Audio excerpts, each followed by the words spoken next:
Ladies, gentlemen, I'm happy to report to you that we have just finished the second roundtable meeting on Western Sahara.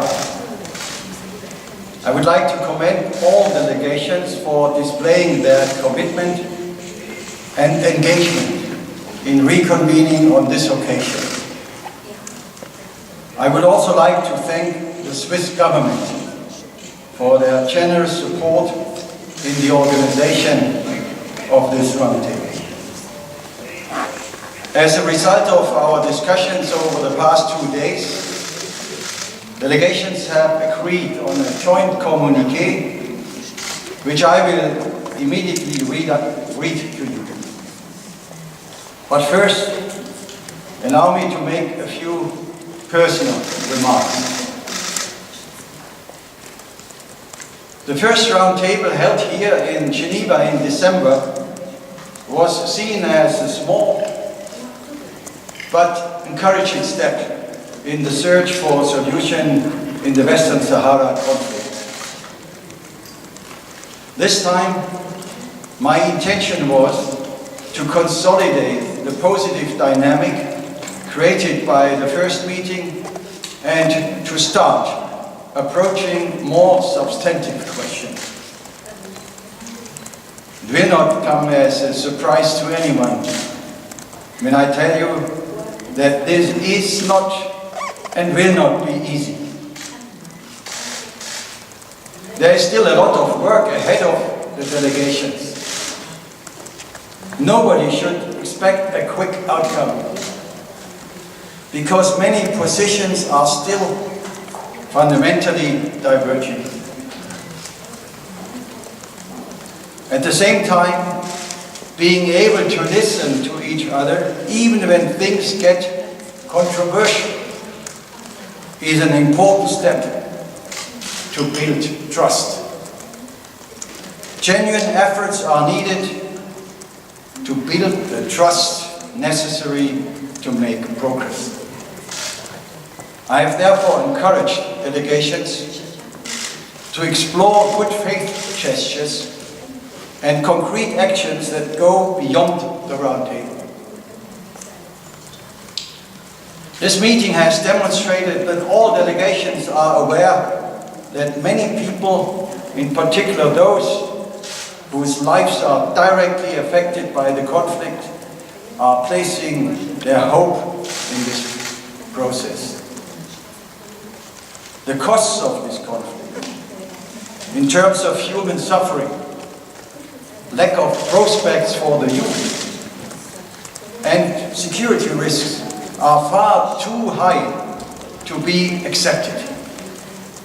Therefore, we must not relent in our search for a compromise. With all the inevitable ups and downs, we must not lose sight that the people of Western Sahara need and deserve this conflict to end.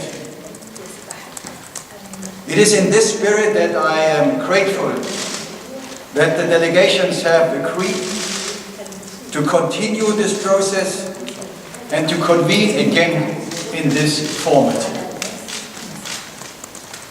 I will now read the joint communiqué agreed by all 4 delegations. Communiqué, second roundtable on Western Sahara, 22nd March 2019.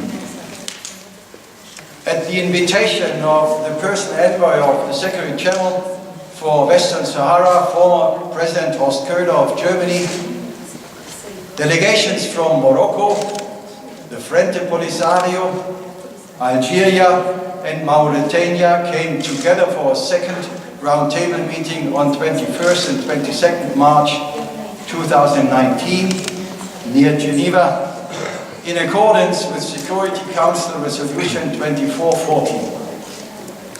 Delegations engaged courteously and openly in an atmosphere of mutual respect.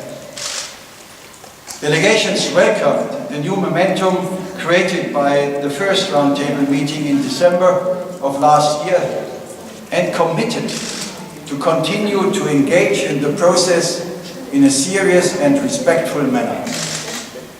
Delegations agreed that additional trust needed to be built. Delegations held in-depth discussions on how to achieve a mutually acceptable political solution to the question of Western Sahara that is realistic, practicable, enduring, based on compromise, just, lasting, which will provide for the self-determination of the people of Western Sahara in accordance with Security Council Resolution 2440, 2018.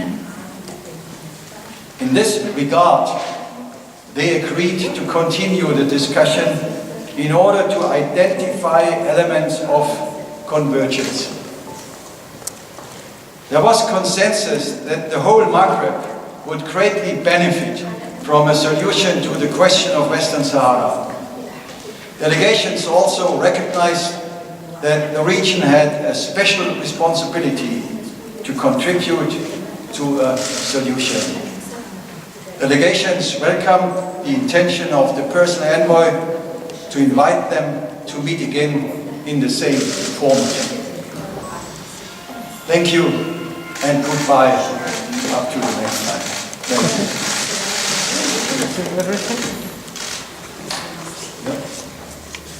So will there be a time plan? James, I'm sorry, we are not taking questions. Thank you very much for being patient and wait for the next delegation to arrive to give you also a press point. Thank you.